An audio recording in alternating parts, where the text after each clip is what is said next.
হাসিনার আমলেও বক্তব্য দিলে মিলিয়ন মিলিয়ন ভিউ। ওই ফেসবুকের লাইক কমেন্ট দিয়ে রাজনীতি করা যায় না। জামাত 250 আসন পাইয়ে সরকার গঠন করত যদি ফেসবুকের বাস্তব হইত।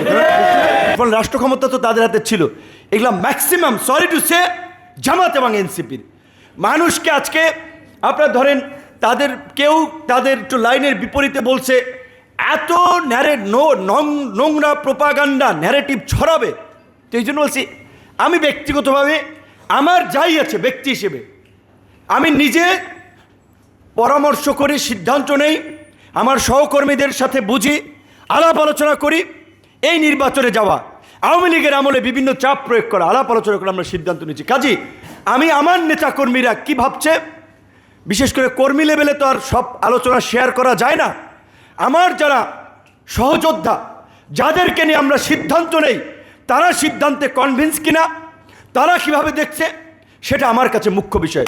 ওই সোশ্যাল মিডিয়াতে কে আমার পীর বানাই দিল, অলিয়া উলিয়া বানাই দিল, আমরা ওই জাতের পাগল না যে তাদের কথায় নাচানাচি শুরু করে দেবো। কারণ দেখছি অনেক না, হাসিনার আমলেও বক্তব্য দিলে মিলিয়ন মিলিয়ন ভিউ। ফেসবুকে খালি চালিয়ে যান ভাই, আপনারা এই দেশের ভবিষ্যৎ, আপনি এইটা করবেন ওইটা করবেন। মিছিলে ডাক দেই ওই বিএনপির লোক বিএনপির, জামাতের লোক জামাত, সাধারণ পাবলিক কিন্তু রাজনৈতিক দলের ওই মিছিল মিটিংয়ে ওইভাবে আসে না। গণ অভ্যুত্থান 17 বছর পরে ঘটেছে, একটা বৃহৎ প্রেক্ষাপটে সবাই একত্রিত, সেটা একটা ভিন্ন বিষয়। তো কাজী ওই ফেসবুকের লাইক কমেন্ট দিয়ে রাজনীতি করা যায় না, ফেসবুকের ওই মন্তব্য দিয়ে রাজনৈতিক নীতি ঠিক করা যায় না। কারণ তাহলে জামাত 250 আসন পাইয়ে সরকার গঠন করত যদি ফেসবুকের বাস্তব হইত। সমস্ত দেখবে কমেন্টে এই পুল ক্রিয়েটে 80% 75% জামাতের লোকেরা জয় জয়কার। কাজে এইগুলার আমি মনে করি যে আমরা নাগরিক হিসেবে আমাদের একটু সচেতনতা বোধ প্রয়োজন।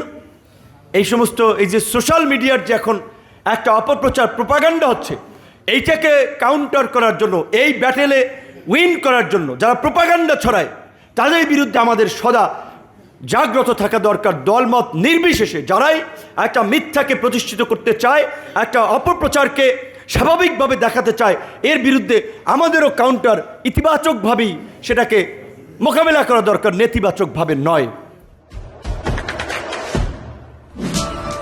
দেশে দেশে সবার সাথে দ্য নিউজ।